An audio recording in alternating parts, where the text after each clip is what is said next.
السلام علیکم ورحمت الله وبرکاته. په دې هیله چې ګرانو دوستان ستاسو راته روغ او جوړ وي. دغه د نن تاسو حمید الله امیري د دوهمې ویډیو سره تاسو ته حاضر شوی دی. په دوهمه ویډیو کې به موږ تاسو د ډاز اړوند یو څه معلومات ترلاسه کړو. په مخکې تېره ویډیو کې موږ تاسو د ډاز پیژندګلوي کړې وه. د ډاز لاندې پیژندګلوي موږ تاسو کړې وه. د هغې څخه وروسته د هغې چا بنیادی دی او د هغې څخه وروسته د ډاز وظیفې مو پیژندلې وې. د ډایرکټري په باره کې مو لږ څه معلومات ترلاسه کړي وو. د هغې نوم په باره کې مو لږ څه معلومات ترلاسه کړي وو. د هغې څخه وروسته د فایل په باره کې معلومات ترلاسه کړي وو. د هغه ایکسټنشن کوم فایلونه په ډاز پروګرام کې مونږ کولی شو چې استعمال کړو. اوس راځو کوم نومونو څخه په ډاز پروګرام کې استفاده نشو کولی. هر کله چې مونږ ډاز پروګرام کې کار کوو باید مونږ یو فایل سیو کړو یا یې وساتو په خپل هارډ ډیسک کې یا په فلپي ډاسک کې یا په فلش کې. د دې لپاره هغه ایکسټنشن هغه فایلونو نومونه چې مونږ نشو کولی په ډاز پروګرام کې ورڅخه استفاده وکړو هغه ګرانو دوستانو په لاندې ډول دي. بعضې ورونه دغه فایلونو په نامو باندې دی فایلونه جوړوي. دوی دغه وایي چې دا مونږ یو نوی تخنیک دی. دا تخنیک به انشاءالله تعالی مونږ تاسو په راتلونکو درسونو کې ویایو چې څنګه مونږ کولی شو چې په کان FRN باندې په AUX باندې او په نول باندې په کیم 1 په کیم 2 او په کیم 3 باندې همداسې په نورو باندې شیګو فایلونه جوړ کړو په دې نومونو باندې. خو په عادي حالت کې په ډیپار حالت کې دغه نومونو باندې مونږ نشو کولی چې یو فایل جوړ کړو. لکه د مثال په ډول تاسو ګورئ، لکه څنګه چې تاسو د مثال کې ګورئ. په دې مثال کې MD د فایل د جوړولو په خاطر استعمالیږي. د یو فولډر د جوړولو په خاطر MD څخه مونږ استفاده کوو. تر څو یوه ډایرکټري تاسو مو په باره کې په تېره ویډیو کې د ډایرکټري لکه څنګه چې تاسو ته ما په تېره ویډیو کې د ډایرکټري په باره کې مفصل معلومات درکړه چې ډایرکټري څه ته وایي. ډایرکټري یا فایل د MD په واسطه مونږ تاسو یوه ډایرکټري جوړوو. د کان په واسطه دا یعنې دا MD دی، کان یې نوم دی چې مونږ ته د کان په نوم یو فایل جوړ کړه. خو په دغه ځای کې مونږ ته وایي چې د ډایرکټري نیم از انویلیډ، یعنې دغه نوم چې دی یعنی مقصد په دغه نوم باندې تاسو فایل نشئ جوړولی. خو انشاءالله تعالی په راتلونکو ویډیوګانو کې به موږ تاسو د دې تخنیکونو په برخه کې د کان په نوم، د LPT په نوم، د کام په نوم، د نال په نوم فایلونه به انشاءالله تعالی جوړوو. خو په ډیفالټ حالت په عادي حالت کې موږ نشو کولی چې څه شی وکړو، د کان په نوم یا د کیم په نوم یا د نوم په نوم یا د په واسطه موږ څه وکړو فایلونه جوړ کړو. اوس راځو دویمه خبره فات ته. د فات ډېر مهم ټاپک دی چې تاسو باید دې په باره کې مفصل معلومات ولرئ. مخکې له دې چې زه تاسو ته د فات تشریح کوم لومړی به تاسو کتابچه قلم په لاس کې نیولی وي. کومې خبرې چې زه تاسو ته کوم دا باید تاسو په خپله ژبه کې په ساده ډول ولیکئ. زه خپل کوشش هڅه کوم تر څو په ډېره ساده او په ساده پښتو کې تاسو ته هر څه په مکمل ډول تشریح کړم. زما هیله دغه ده چې تاسو د دې سیریز څخه هر څو ګټه استفاده وکړئ، که شاګردان دي، که استادان دي، که محصلین دي، تر څو په اسانۍ سره د پښتو ژبې مینوال په دې باندې وپوهیږي. راځو فات ته. فات هر فایل ځان ته یو ادرس لري. هر فایل، هر پروګرام، هر ډیټا چې کله موږ ذخیره کوو هغه یو ادرس لري. په هغه ادرس مطابق په میموري کې، په ډیسک کې، په حافظه کې، په ذخیره کې ځای نیسي. کوم چې د سلاش علامې په واسطه سلس علامه چې د هغه علامې په واسطه چې کېږي د یو د بل څخه شی کې بیلیږي، یو د بل سره دې شی کې فاصله نسي.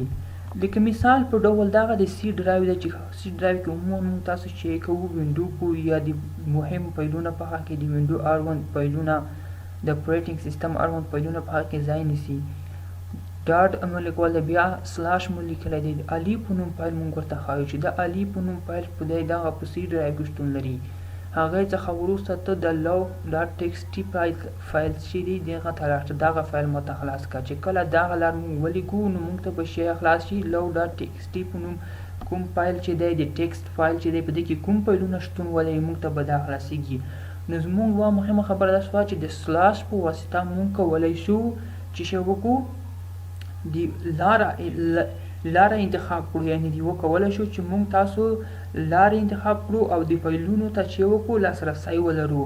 تر څو کله چې موږ غواړو چې یو فایل ته لاسرسی ولرو په وینډو کې موږ تاسو په کلیک په واسطه ځو. خو که چیرته موږ تاسو مثال په ډول دلته راشو، سی ډرایو ته لاړ شو. په سی ډرایو کې موږ تاسو ایزر ته لاړ شو، نو تاسو دغه ځای کې دا ګورئ، داسې کې تاسو ته په دې بار کې ښایي چې دیس از پی سي، بیا لوکل ډیسک ته تاسو لړئ. اوس په ایزر کې یئ، په ایزر کې اوس حمیدالله امیري ته ځو، بیا ډیسکټاپ ته ځو. په ډیسکټاپ کې موږ اوس تاسو دې پیلې ته راولو. تاسو ته په دغه ځای کې چې شی ښایي مکمله لار ښایي. خو که چیرې تاسو په دې باندې کلاک وکړئ، دغه سلاش چې تاسو ګورئ دغه تاسو ته د مکمله لاره، یعنې یو فولډر د بل فولډر څخه د لاره تاسو شی کې بیلوي. نو د سلاش په واسطه موږ شی کولی شو د لاره یو د بل څخه شی کو بیلولی شو. په اخري د درس په جریان کې په عملي برخه کې موږ او تاسو بیا انشاءالله تعالی دا په عملي ډول وکړو چې په ډاس پروګرام کې موږ تاسو څنګه کولی شو چې په عملي ډول شی وکړو د لارې پیدا کړو. په لاره کې موږ یو فایل ته لاسرسی پیدا کړو. د هغې څخه وروسته د پات پوره کې اوس کمنډونو برخه ده. د کمنډونو څخه وروسته به انشاءالله تعالی عملي کمنډونه شروع کیږي. زما خیال چې تاسو ما سره سریز تر اخره پورې وګورئ او سپورټ مې کوئ. د ډاس کمنډونه په دوه برخو ویشل شوي دي، یو لومړني کمنډونه دي، دوهم بهرني کمنډونه دي. اوس لومړني کمنډونه یا انټرنل کورني کمنډونه چې شته وایي او بهرني کمنډونه چې شته وایي. کورني کمنډونه عبارت له هغو کمنډونو څخه دي کوم چې د ډاس د چلنېدلو سره سم په حافظه کې یعنې په ریم کې ځای نیسي. دې ته ضرورت نه وي چې موږ تاسو ورته یوه لیار ولیکو چې ورته ووایو چې دغه کمانډ شي اپلای شي، یعنې موږ نو دی اتومات ډول په حافظه کې شتون لري. په ډیفالت ډول دی شی کېږي د پروګرام د رن کېدو سره سم د شی کېږي دی هم رن کېږي چې دې ته چې وایي کورني کمنډونه وایي. او بهرني کمنډونه هغه کمنډونه دي چې موږ لږ استفاده ورڅخه کوو. دا چې وي درونه وي، یعنې موږ باید ورته ووایو چې دا کمانډ د اپلای شي، هلته به ځو او کمانډ به ورته ښیو چې دغه کمانډ دی دغه د اپلای شي. د مثال په ډول که چېرته موږ یو تاسو پروګرام انسټالوو، نو پروګرام انسټالولو لپاره باید موږ تاسو ورته کمانډ ولیکو. کمانډ څخه وروسته باید موږ تاسو پروګرام ځای ورته وښیو چې دا اګزي پروګرام چې دی دغه په دې سی ډرایو کې په فلانکي فولډر کې په فلانکي ځای کې شتون لري. تاسو موږ ته هغه شی کې رن کړئ. د هغې څخه وروسته توفیر چې دی، توفیر لکه کورني کمنډونه د بهرني کمنډونو سره څه توفیر لري. توفیر مو دغه درته وښیو چې کورني کمنډونه یا انټرنل کمانډ چې دي دغه د هغه سره د پروګرام د ډاس پروګرام د چلنېدو یا شروع کېدو سره سم شی کېږي، دوی هم رن کېږي. خو بهرني کمنډونو ته باید موږ لاره وښیو، موږ ورته په خپله ورشو ورته ووایو چې دغه کمانډ موږ ته چې رن کړه. لکه تاسو ته د ماتې د پروګرام د انسټالولو طریقه وښله که نه، چې کله موږ یو پروګرام انسټالوو نو موږ باید هغې ته کمانډ ولیکو، بیا هغې لپاره لیاره وګورو، لیاره ورته وښیو چې فلانکی فولډر په فلانکي ځای کې چې دی زموږ اګزي فایل پروت دی، موږ ته هغه شی رن کړه. خو تر څو چې کله موږ دا رن کوو باید موږ ته د فات نوم ورته ټایپ کړي تر څو د هغې څخه موږ شی استفاده وکړو. د بهرني کمنډونه یوه یادونه داسې ده چې په ډاس پروګرام کې کوچني غټ توري چې دي دغه فرق نه لري. که چېرته موږ فایل په کوچني توري ثبت کړو نو موږ کولی شو چې په غټو تورو په واسطه هغې ته لاسرسی ولرو. که چېرته د غټو په حروفو یا کاپیټل لیټر په واسطه موږ ذخیره کړی، موږ کولی شو کوچنۍ تورو په واسطه شی کړو هغې ته لاسرسی ولرو. کوچني یعنې غټ توري په ډاس پروګرام کې فرق نه کوي. خو که چېرته تاسو په شیل پروګرام کې یا په شیل کې یا په لاینکس کار ترسره کوئ، خو دغه غټ او کوچني توري چې یو د بل سره فرق لري. نو تاسو به هلته که چېرته یو نوم د فولډر نوم په غټو تورو باندې شی کړی وي لیکلی وي، نو تاسو په غټو تورو باندې اکسس کوئ، لاسرسی ورته لرئ، په غټو تورو بیا خلاصوئ. که په کوچنۍ تورو مو لیکلی وي په کوچنۍ تورو بیا خلاصوئ. دویمه انشاءالله تعالی سبا ته په دریمه ویډیو کې به موږ او تاسو د کمانډونو عملي کار شروع کېږي. د تیوري برخې څخه ووتو، موږ تاسو به کمانډز ته ځو. کمانډز به نیمه تیوري برخه وي، کمانډز به تشریح کېږي، هغې څخه وروسته به عملي کار کېږي. اوس راځو موږ تاسو ګرانو دوستانو عملي کار ته. په عملي کار کې موږ تاسو لومړی زه تاسو ته ښیم چې موږ څنګه کولی شو چې په ډاس پروګرام کې لاره د یو کمانډ یعنې یو فولډر ته موږ تاسو ځان ورسوو. اوس موږ غواړو د ډاس پروګرام په واسطه د علي په نوم علي 12 په نوم فایل ته موږ څه وکړو ځان ورسوو، وګورو چې په علي 12 پروګرام کې څه شی په فولډر کې څه شی شتون لري. د دې لپاره موږ تاسو راځو په سی ډرایو کې لکه څنګه مو تاسو ته د CMD خلاصولو یوه طریقه ښله چې دې موږ هم کولی شو چې CMD شی کو خلاصه کړو. اوس راځو په دغه ځای کې لومړی موږ ورته لیکو لکه څنګه چې موږ تاسو په ګرافیک ډول لاړو لومړی یوزر ته لاړو. اوس به موږ تاسو په داسې کې ورته ولیکو چې یوزر ته که په کوچنۍ توري لیکئ که په غټو توري لیکئ ایس فرق نه کوي. د CMD په واسطه موږ تاسو کولی شو چې د یوې فولډر ته شی شو داخل شو. لومړی داسې کې موږ تاسو یوزر لیکو. اوس یوزر ته داخل شو لکه څنګه چې موږ تاسو په دې باندې کلیک وکړو. اوس په ګرافیک ډول په کلیک ډول داخلېږو خو په کمانډ کې چې شی شو د کمانډ موږ اوس د کمانډ په واسطه داخل شو خو په هغه موږ د ګرافیک یعنې د ګرافیک انټرفیس په واسطه داخل شو. اوس ورته راځو په دغه څه کې څلور یوزر دی، ډیفالټ یوزر دی او بل حمید الله امیری دی، فبلک دی، بل حمید الله دی. اوس ورته راځو چې موږ حمید الله امیری ته داخل کا. په دغه ځای کې به موږ ورته ولیکو چې حمید CD حمید الله امیری. اوس به دا موږ چې کو انټر کو. اوس موږ تاسو حمید الله امیری فولډر ته داخل شو لکه اوس لکه زه تاسو ته ښیم دا یعنې د ګرافیک په واسطه. اوس راځو ډیسکټاپ فولډر ته داخل کړو. په داسې کې ورته لیکو چې موږ ته اوس شی ته لاړ شه ډیسکټاپ ته لاړ شه. اوس موږ تاسو ډیسکټاپ ته راغلو. که داسې کې زه DIR ولیکم چې په داسې کې کوم فایل د DIR په واسطه موږ شی کولی شو فایلونه کتلی شو چې په ډیسکټاپ فولډر کې کوم فایلونه شتون لري. که چېرې زه دا انټر کوم نو موږ ته دغه ټول فایلونه ښایي چې تاسو په ډیسکټاپ کې دا فایلونه شتون لري. خو نو په داسې کې به د علي په نوم فولډر هم وي، د علي په 12 په نوم. دغه فولډر ګران دوستانو تاسو وینئ وایي چې دا ډایرکټري ده د علي 12 په نوم فایل په دغه ځای کې شی کې شتون لري. او که چېرته زه د ګرافیک ډول یعنې کمانډ په واسطه لاړ شم په دغه ځای کې به هم د علي 12 په نامه فایل شی وي شتون ولري. دغه دی دغه ډایرکټري دغه ځای کې شتون لري. د هغې څخه وروسته زه اوس موږ تاسو غواړو چې علي فولډر ته عملا داخل شو.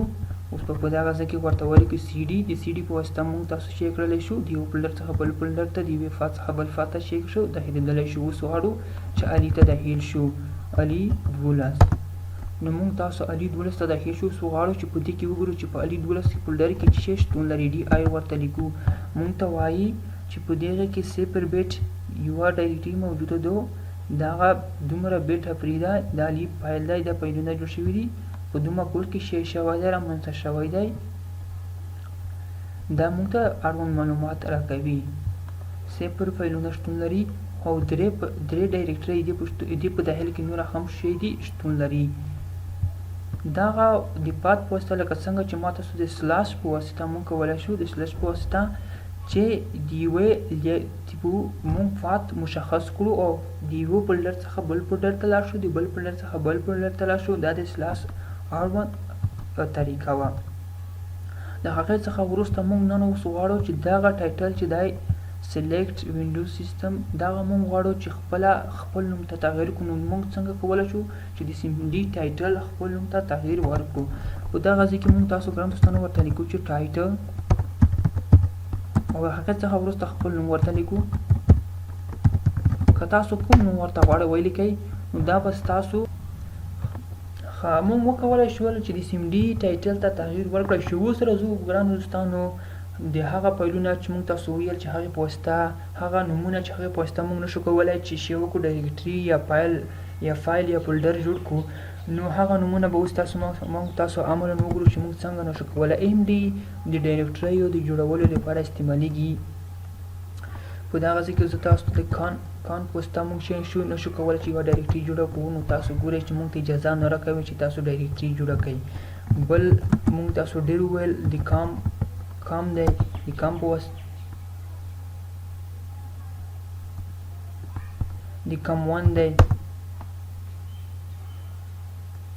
د کم 1 په واسطه موږ نشو کولی چې ډایرکټري جوړه کړو. همداسې کم 3 دی، کم 2 کم 3 ان تر 14 پورې موږ نشو کولی چې دې باندې په دغه نومونو باندې چې وکړو ډایرکټري جوړې کړو یا فولډرونه جوړ کړو. د دې په خاطر نه جوړېږي چې دغه فایلو نومونه مخکې په ډاس پروګرام هغه حافظه انټرنل کمانډونه انټرنل ذخیره چې د په هغه کې د دغه نومو باندې مخکې ډایرکټري فولډرونه شتون لري. نو په دې په سبب دغه فایلونه نه جوړېږي. لا دا وکړئ چې ګران دوستانو دغه درس تاسو د خوښۍ لامل ګرځېدلی وي. دعاګانې کوئ انشاءالله نور درسونه به هم ویل کېږي. نو په الله سپارم ښه وخت.